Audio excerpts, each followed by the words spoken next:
Everybody okay in the back?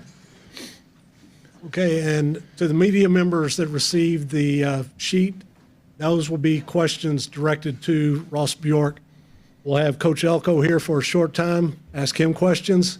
We'll dismiss Coach Elko and bring Ross Bjork up to answer questions then. Coach, would you like to open the opening comment? Sure, just real simple. Sometimes you got to travel a lot of lengths to get on this podium to talk to you guys. You guys have been asking to talk to me for years. Here I am. Here's your opportunity. Fire away. Okay, Brent, down front. Yeah, I remember one time I said, see you next week, and you said, no, I'll see you Next year. I do remember that. So Brent Swarnaman, Houston Yeah. Chronicle. We've seen what you can do on defense here. What are your plans for the offense? Yeah, I mean, obviously, everybody, that's the million-dollar question. And what I tell people this, we are going to find a way to play explosive offense. We're going to be part of the modern era. We're going to be able to switch up tempos. We're going to be able to utilize our personnel. I think in this day and age, you've got to be able to be very multiple and very adaptable in what you do on offense. I think people get caught up in these words like they mean everything, like, oh, we got to be spread or we got to be pro style. And at the end of the day, we've got to be a group that knows how to attack defenses, get the ball in our playmakers' hands, and allow them to be successful. Front left, Olin. Yeah, Olin Buchanan, Tech Sags. Coach, is there anything that you, for lack of a better way to put it, learned in the last 2 years about being a head coach that maybe you didn't know before? Oh, gosh. How much time do you have? No, listen, I think the opportunity to get out and lead an organization is critical. And I'll forever be thankful to the people at Duke for giving me that opportunity, to President Price, to AD Nina King, and that entire group of players. Listen, I'm here now. And so sometimes those words sound a little bit off, but it mean that. And I think you learn how to lead men in every aspect of the program. I think you learn how to lead coaches. I think you learn how to develop and implement an off-season program and how that kind of can equip your team to do great things during the season. The organization that goes into managing the amount of people that are in a modern-day football operation, and then still making sure that you're doing the things you need to do from an X&O standpoint to make sure that the football product looks the way you want it to look. And so I think learning how to manage all of that, every year you do it, you should get better at it if you're self-evaluating yourself the right way. Second row on the right, Christy. Christy Regan from the Associated Press. You said earlier to the fans that you're tired of talking about winning a national championship. It's time to be about it. But just to talk about it a little bit more, what gives you confidence that you'll be able to bring the Aggies their first national championship since the 1930s? Yeah, I just think when you look at what this program is capable of, what we've got to do is we've got to fulfill that potential. And I think that happens with work. And I think that was the message I sent to the players. That was the message I tried to deliver to the crowd. We can't just say we want to be something. We can't just say we want to arrive somewhere. We've got to be committed to all the work that it's going to take from today until we kick off next September of doing that. And there's a lot that goes into that. There's culture building. There's camaraderie. There's connecting with the players. There's the players connecting at a greater level with each other. There's strength and conditioning. There's development. There's so much that goes into winning football games in the fall. And those are the things that we've got to start taking pride in. It's easy to take pride in making big plays on Saturday in front of 110,000 people. Are we willing to do the things that we need to do when no one's looking so that we can have the results that we want come the fall? Front row left, David. David Nuno, Texags, with so much to do over the next couple of weeks, how do you prioritize that, and what are your next week or two look like? What's the order? Yeah, I mean, it's an absolute whirlwind, and I don't know that you prioritize. I think you just have to compartmentalize because there's so many things that have to get accomplished. So the first thing is connecting with these players, getting one-on-one meetings set up with them, getting an opportunity to sit down with them, learn their story, learn who they are as young men, figure out the ways that we can kind of enhance the experience that they're having here at Texas A&M. There's a recruiting class that is going to sign really quick here, and trying to get on the phone with those guys and the families and the decision makers with all of those kids, and making sure that we lock them into what we're doing and can convince them of the vision that we have here at Texas A&M. Hiring a staff, right, which is going to be a huge piece of this thing too, and trying to sort through that process and not rushing it, but making sure we efficiently and effectively get people in here that fit our vision and what we want to try to do and build. And I think that becomes the priority between now and the first signing day, which is coming right around the corner. Second row on the right, Tyler. Yeah, Tyler Shaw with KBTX TV. Coach, at what point were you approached about this opening, and how easy of a decision was this? I'll let you talk to Ross about all the logistics of the process. How easy? I think every decision is really easy and really hard. I think if you're true to yourself, professionally, chasing this opportunity, coming to this great program, this great institution, that's easy. When you think about leaving relationships, leaving people, the strain and stress it puts on your family, that's really hard, right? And so as a coach, you're always kind of caught in this back and forth pull, and I'm very thankful that I've got a very supportive family that kind of backs me and backs my career and the things that we want to do to kind of chase my dreams to some degree, and that's ultimately what gets us here. Front row left, Cease.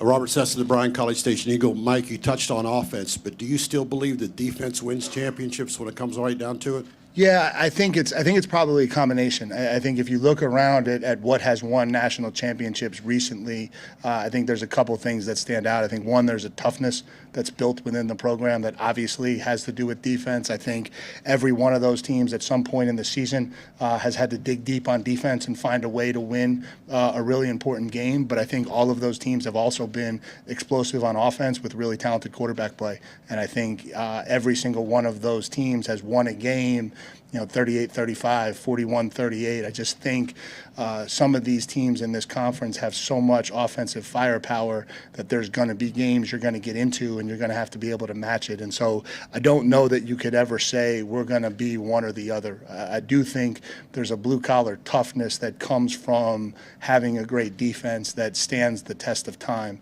But if you can't score points, you won't win games enough to be where we want to be. Front row right, Travis. Mike, Travis Brown, the Bryan College Station Eagle.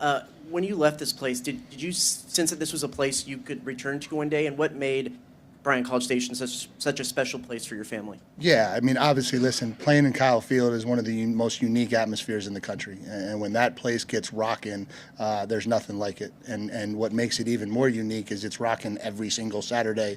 You saw that this year, right? Regardless of record, regardless of how things are going, the 12th man shows up, and they show up and they support. And so when you have that, that makes it really special. And then, I got a chance to talk a lot about it, but the community here is really unique. And the way they welcomed my family in the last time we were here, my wife, my kids, they all have a lot of connections in this community that we've stayed close with, even in the 2 years that we were away. And so, in a lot of ways, it feels like you're coming home. It really does.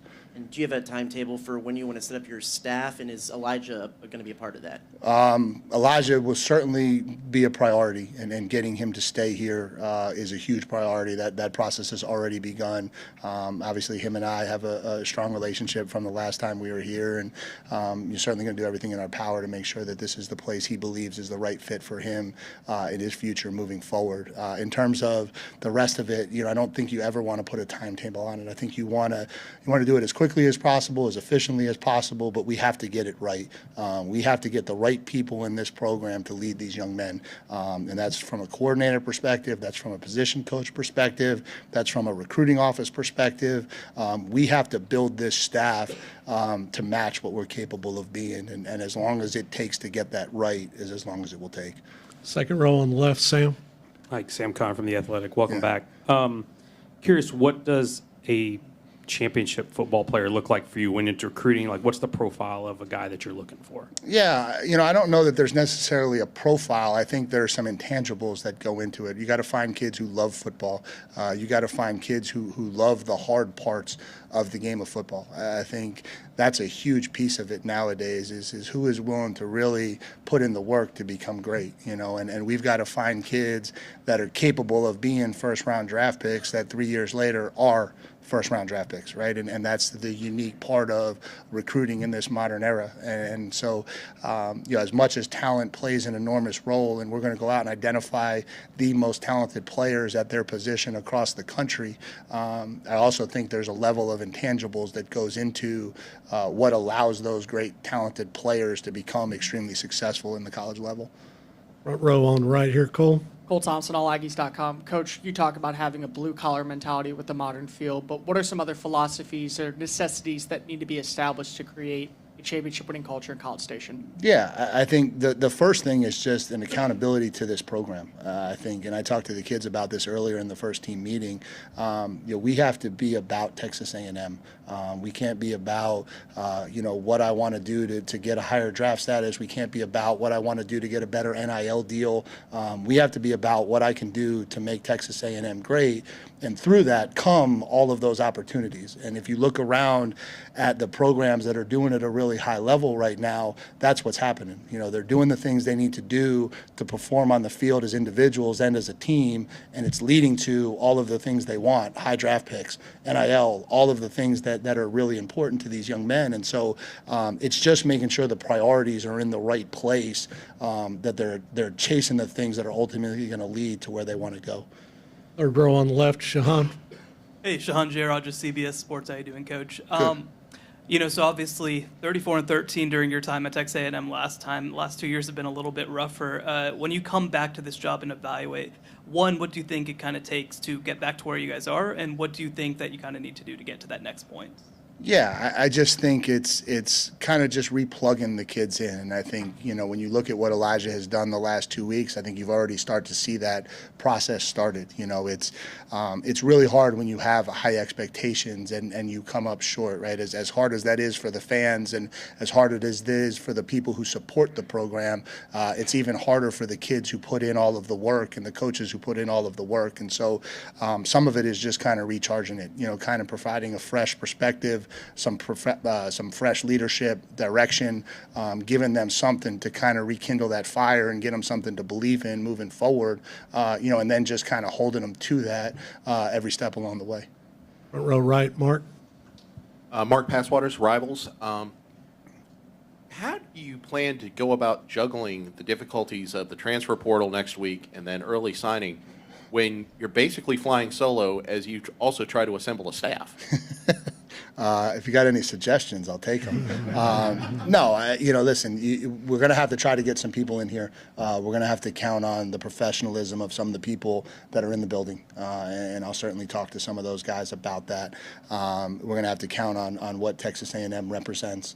And again, we're going to have to try to move 100 miles an hour at a very precise direction, right? And sometimes that's really hard to do, but we got to make sure we spend an awful lot of time here in the next 3 days trying to identify that. So when we do hit the road running on Friday, we're going in the direction we need to be going. Third row on the left, Alex. Hey, Mike. Alex Miller with the Eagle. Only being gone 2 years, you probably had relationships with some of these guys you either coached or recruited. What was kind of your message to them and their response? And did you maybe get to speak a little differently having those prior relationships instead of coming into a room maybe a little cold? Yeah, it was probably a unique start to a first team meeting. There's not many times when you go into a first team meeting and 50 of the players come up and give you a big hug and welcome you back, right? And so I think the start was really unique. It was great to see a lot of those kids, some of those kids that I have coached, some of those kids that I kind of watched on the other side of the ball, some of those kids that were part of the evaluation process and the recruiting process, but didn't actually get to see arrive on campus. And so that part was really good. But then I think when you get up in front of them, all of that has to go away, right? Because it's about new leadership, it's about new direction, it's about establishing a new identity. And so you just start building the roadblocks for what that looks like. And so as much as there is this continuity of guys that you've known and you have related to over the years, you know, there's still a job that needs to be done in building it to the level that needs to get to. And you got to make sure you don't cut any corners in doing that. Fourth row on the left, Carter. Hey, Mike. Carter Carls, 247 Sports. You mentioned Texas high school coaches and just how important they are to you. Just what was your relationship with them like when you were here, and how do you think you'll be able to hit the ground running with those guys? Yeah, I think it's a multifaceted question, right? It's recruiting has become so fast-paced and so global, you can't lose sight of where you are, right? And we're in the state of Texas, and the state of Texas is the elite football state for high school football in the country, right? And so we've got to make sure that we're taking our time and going in and seeing the coaches, spending time with the coaches. I was able to do that some, probably not as much as I maybe would have liked, but certainly able to do that some, and I think that's got to be a priority. And then I think it's access. I think one of the biggest things as a great football playing university in this state is we have to provide access. We got to be welcoming to the high school coaches. We've got to get them around our building. We've got to get them to see how we are running this thing so that they can go back and breed confidence about what's happening here at Texas A&M. And I think that's a big part of it. And you know, as a head coach at Texas A&M, you know, part of this is a responsibility to help build young coaches in this state. And a lot of that is the young high school coaches in this state. And to be able to take time amidst everything that's in this crazy world of college athletics, I still think that is extremely important. We'll stay on the left side, fourth row. Howdy, Coach. Howdy. Rob Havens with the Aggie Land Illustrated. I got to go back and watch your introductory press conference at Duke a couple of years ago this morning, and you talked about how each one of your stops, each school was like a puzzle, and you kind of had to figure out what pieces. So having seen this puzzle before, what pieces do you think are going to be important for us to win a championship? Yeah, I think every program is unique, right? And every situation is unique. And we play in the best football conference in the country. I don't think that's debatable. And so our recipe for success has got to be an ability to achieve under pressure, ability to hit those critical moments and make the right plays when the game is on the line, understanding situational football, because a lot of games are going to come down to the fourth quarter. I think those are some of the tactical elements that maybe make this conference a little bit different. And then you just look at how large of a profile this program is, and making sure you're doing a lot of time educating young men on everything that goes along with that, right? The pressures of being a Texas A&M Fighting Aggie, right? The social media and how that all plays a role in how these kids are able to perform. I think there's different challenges that exist at each job, and I think identifying what they are, identifying how you can tackle them and equip our players to become the best they can become, I think that's just really important no matter where you are. Coach, we'll go back behind the lights, on the right side, Ben. Yeah. Hey, Coach. Ben Peck, KXTV. Kind of going off of Christy's question from earlier when you were talking about, it's time to stop talking about things, it's time to start doing some stuff. What do you, in your opinion, what are some of the things that have been maybe talked about but haven't been delivered upon, and what are your plans for those areas to kind of take things over the top? Yeah, I think it's a natural reaction to want to accelerate the process of success, right? And so, everybody wants to be a national championship program, right? And we certainly have everything that we need to be that. But a lot of that stuff is when you guys aren't looking. A lot of that stuff is when we're in this building by ourselves, when we're in the indoor in February, when we're in the weight room in January. That's when you're building a lot of those things that ultimately kind of lead to what you guys see next fall. And I just think we have to embrace that part of football. And that part of football is not fun.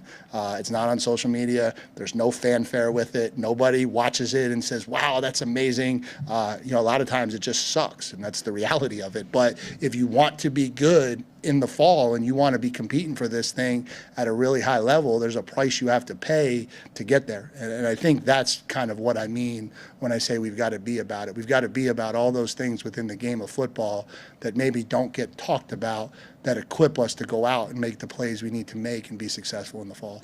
Coach, we'll stay back behind the lights on the far right side. Coach Parker Ream with KWKT Fox 44. Just kind of wanted to double back on that. You know, obviously a lot of pressure with this job. How do you kind of internalize that and deal with that heading into the season with such high expectations? Yeah, I think, listen, if you want to chase the highest prizes in this sport, it's going to come with high expectations and high pressure. You know, there's no program out there that's capable of winning the whole thing that doesn't expect to win the whole thing every year. And so it's the price you pay. And, you know, you embrace who you are. I think I embrace my process as a head coach. I think that's one of the things I told Ross in this process is I believe in who I am. I believe in my process for making decisions. We won't always make the right one, but when we make the wrong one, we're going to identify it, we're going to evaluate it, we're going to fix it, and we're going to move forward and, you know, and not second guess what we're doing and believe in who we are and know that we have what it takes to build a blueprint for the best program in the country. Coach, we're going to wrap you up with the second row on the left, the battalion. Then I've got to get Coach to some more obligations, and we'll bring Ross up. Battalion, it's yours. Coach Luke White with the battalion. What is the message as you get familiar with this team and really get to know the players? What are y'all talking about? Yeah, I think the one thing is understanding that relationships is a huge part of it. You know, and as we talk about all of those things that we're going to ask our players to do and all the hard stuff that players have to go through, they've got to believe in you. They got to know who you are. They got to know that you know who they are as young men. They got to believe in what you're selling and what you're all about, and that ultimately it's going to get them where they want to go. And all of that is relationships. And if you don't have relationships in this day and age, you don't. You know, we're way past the days where, you know, a football player comes into a program and the head coach can do whatever he wants and he's stuck and he can't go anywhere. And, you know, this is a relationship era. And that part of this is really important. And that starts this week, but it's an ongoing process really from the time I start to the time this thing ends, that we've got to continue to build relationships every single day. Coach, thanks for your time. Yeah, We can thank you, bring guys. Off this way. See you next year. Yeah. See you next week. Rachel will take you, Coach. All right, Ross.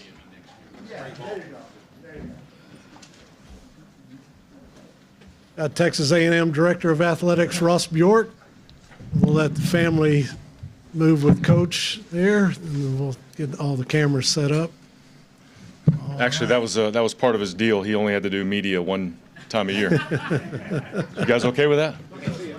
It's the modern era of college athletics. So, what's that? Yeah, you don't want me talking about football. So. Coach, Ross, Yep, whenever go you're right ahead. ready. Yep. You bet. Questions? Down front, Brent. You talked about this being an incentive-based contract. Could you just kind of Yeah. discuss what went into the contract? Yeah, I mean, look, that's I think with the CFP expanding to 12 teams, and again, given where we are, given our resources, given the commitment to football, that if we have the right coach and the right plan, that we should be in the hunt every year for those playoff spots. So that's how we looked at it. We know there's got to be a base salary, so that's what you see there. But then the rest of it is built off of making and earning your way through the CFP. And everybody we engage with, you know, again, this is a little bit different shift, right? And so not that we were trying to reset the market, or you couldn't really necessarily do that, but if you hire the right person and they believe in themselves and you have the resources like we have here, that contract should be what it's all about. And so that's how we approached it going into it. Second row on the left, Sam. Did everybody get a copy of it, by the way? Everybody got a copy of the financial terms? My CFO doesn't have a copy. We'll get it to you. We'll get it to Jeff. Sam. Go ahead, Sam. Obviously, a lot of attention, publicity on how things unfolded over the weekend. What can you tell us about what happened when the process with Mark Stoops and how we got from there to here? Yeah. Well, look, here's the thing. Over the last 2 weeks, when we engage with up to 30 different coaches at varying levels, right? Some were in person, some were Zoom, some were calls, some were through third parties, et cetera. there's going to be a lot of moving parts. And as President Welsh said, one of the things he learned going through this, it ain't over till it's over. So we wanted to make sure that we engaged with our final group of candidates as long as possible, right? So I don't know how all of that got out. I respect Coach Stoops. He's been in the SEC a long time. I appreciate his statement. But here's my job at the end of the day. What is in the best interest? I said this 2 weeks ago. The best interest of Texas A&M. And the end result is what matters the most. Let's get it right. So the process, to me, with all the moving parts and all the candidates, to me that validated the choice even more, is we had a process that was very thorough. We talked to a bunch of people, given the fact that we had 2 weeks, and the process was fluid until the very end. But that's why we had to get it right, and I think the process yielded the right result, and that's why we're here today. And you're seeing that as Coach Elko is unfolding his vision for the program. Front right, Cole. Ross, you've talked about having meetings with over 25 coaches. What ultimately was the deciding factor to zero in on Coach Elko being the guy for long term? It's really those characteristics that I laid out on the stage earlier. Defensive-minded head coach, right? Recruiting elite talent, having that mindset coming from the head coach position. I mean, just look in our league. Who are the 2 best programs right now? Who are they led by?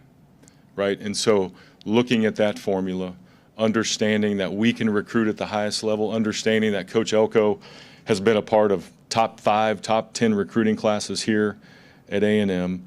And then honestly, he's got a plan. And you can see by his demeanor, he's been equipped for this for a long time. So I remember calling the Duke athletic director 2 years ago next week, and she wanted to know, is he ready? And I said, he's been ready. This is if he's your guy, this is a no-brainer hire. And so the same analysis as we went through our process unfolded here. Third row on the left, Shahan. Sean J. Rogers, CBS Sports. Ross, obviously the last coaching contract that you guys handed out, 10-year, 95, completely guaranteed, no offsets, versus what you obviously present here today. How much of that, I guess what went into that, and what went into also obviously kind of the just different kind of focus of this search versus ones in the past? Yeah, look, my comments have been, let's do a comprehensive national search. That necessarily hasn't been the case, at least for the last 4. And Coach Slocum was promoted internally when he was hired, and that obviously yielded. When's the last time we had a defensive-minded head coach?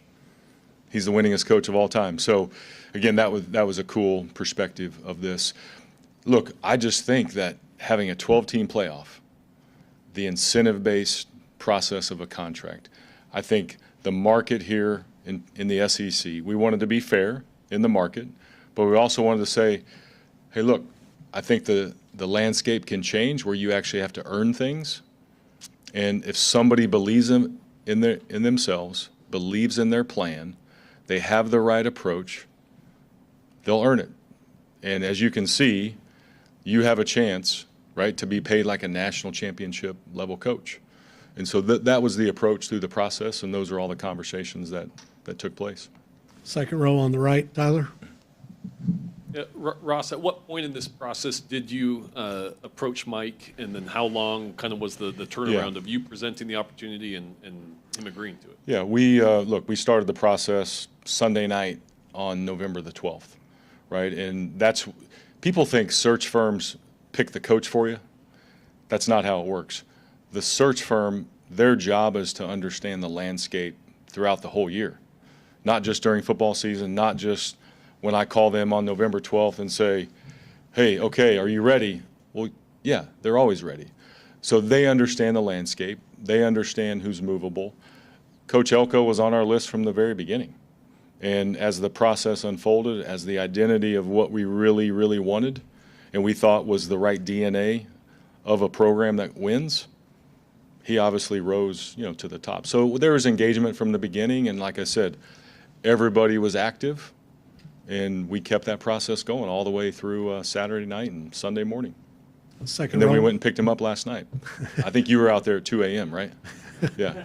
You didn't get much sleep like me either, so. Second row on right, Christy. You've talked about a lot of the things that you liked about Elko, but if you had to boil it down to like the best thing about him from your perspective, what would you say?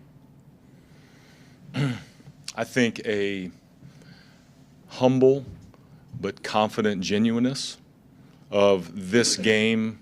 Look, I played college football. I'm not a coach, but I'm a product of it.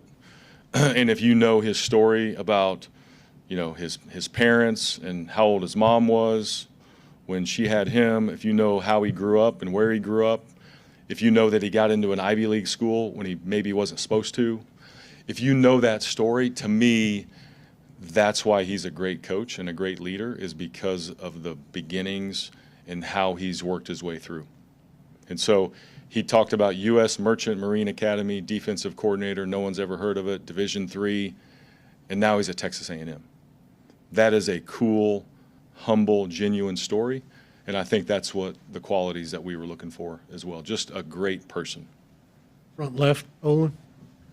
Yeah, Ross, President Welsh suggested that there was maybe some misinformation out there about this whole process and everything. So with that in mind, I ask you, was Mike your first choice? And if not, why not? Yeah, look, here's the thing. These things are fluid. And again, when you get down to crunch time, and I felt that if we had the right group of finalists, I think this weekend was critical to get things done, right? Transfer portal opens up. Our transfer portal's been open, right? But we were done playing. The kids had the week off from any football practice. I felt like, look, if we have a final group, then we need to activate that final group and let's zero in on who we think is the number one choice. And that's where it led. And really, late Saturday night, as everything is, I'm getting pinged as well, right? I don't know if you were part of the, whatever you were tweeting out, Olin. I wasn't reading Twitter, believe me. We were focused on let's get it right. And that's really, again, all that matters, and that's my responsibility, is let's get it right. Front right, Mark. Ross, it looks like the pool for assistants is pretty significant. Was that something that Mike wanted, or was that something that you guys mutually agreed upon? I think, you talk about that through the process, and let's make sure we understand what that includes. That includes, the pool, I think, is listed at 11 million. Yes, sir. It's actually less than what it was. And the thing is, we're gonna have a plan of what the right staff makeup is, not just, hey, we got to add this and we got to add this. It's here's the plan, here's the number that works. So it's all assistant coaches, it's all analysts, it's all recruiting staff, it's all operations staff within football, and it's the strength and conditioning staff. That's what that number is. That's what that number makes up, is the comprehensive nature of just the football. But people like athletic trainers, equipment people, video people, they're not in that number. But that number's top 8 in the country, top 10. So it's a very competitive number in the landscape. Front left, Cease. Did Mike have a buyout in his contract at Duke? Yeah. What about that? Who handles that? He does, yeah. I don't know if that was in that term sheet. Okay. I don't. Yeah, we handle that. Yeah, the institution handles his buyout. You know what? We're still confirming exactly. It depends on dates and everything like that. Yep. Front right, Travis. Yeah, Ross, you mentioned your pool of candidates. How many were in that finalist pool of candidates? You know what? It's hard to say, honestly. People are still playing games. We went through the weekend. I mean, like I said, we engaged with a bunch of Power 5 sitting head coaches, several Group of 5 head coaches, several NFL coaches, right? So it's hard to say exactly what the final group was because things were fluid on Saturday. And we were still hearing from people wanting to get in, at the last minute, and so you had to filter all of that as well. Do you know how many you were in contact with on Saturday? It was more than 5, let's put it that way. Okay. Either me directly or our firm. And I know you mentioned a little bit less on the assistant coaches pool. Was some of that shrinkage in the number with some of the buyout for Jimbo? No.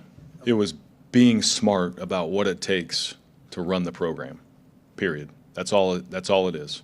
Let's be reasonable but competitive and be smart. That's all that is. Fourth row on the left, Rob. Howdy, Ross.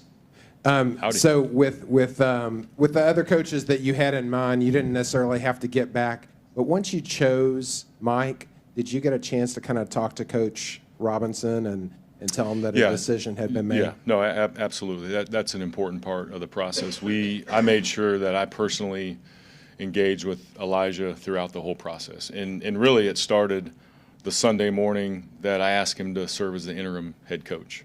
And my message to him at the time was, I don't know where all this is going to go. We're going to get started, but I will do everything in my power to ensure that he's here as long as he wants to be here. So that process really started 2 weeks ago. We stayed in touch throughout the process. We stayed in touch throughout the weekend. I met with him last Wednesday and went over kind of where we were in the process. You know, perhaps we can get down to a final group through the weekend, and we'll stay in touch. And so I talked to him a couple times, on Saturday after we got back from LSU, talked to him a couple times on Sunday, and just wanted to make sure that, he knew, not necessarily where we were going, but just, hey, Coach, I'm going to keep you posted. We want you to be here.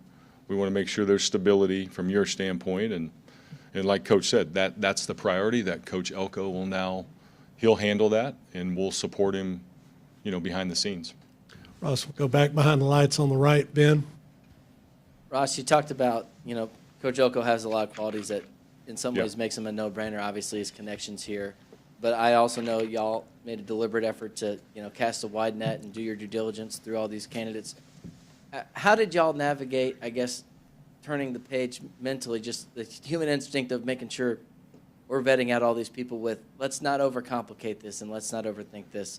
If he's a good fit, let's not hold it against him. Yeah. Let's lean into that. I think what was really cool is probably I'd say at least the first week of the process. I mean, you're hearing from people that are interested in us too. I mean, we obviously had a list and we want to be proactive in that list, but then it's like, oh, you heard about this person, you heard about this person. So it actually helped validate what we all say, right? We think we can win championships here. We think we compete at the highest level. Other people saw that. Other people in the football world saw that. So in a lot of ways, then you check that. Okay, how does your final group sort of stack up to what people are saying in the landscape, what we think the DNA should be of the program? And again, the goal is to get it right. And everything that Coach Elko has, it matches what we think are the ingredients. So to me, that was a great process to learn the incoming, the outgoing, all the conversations. The former players were awesome.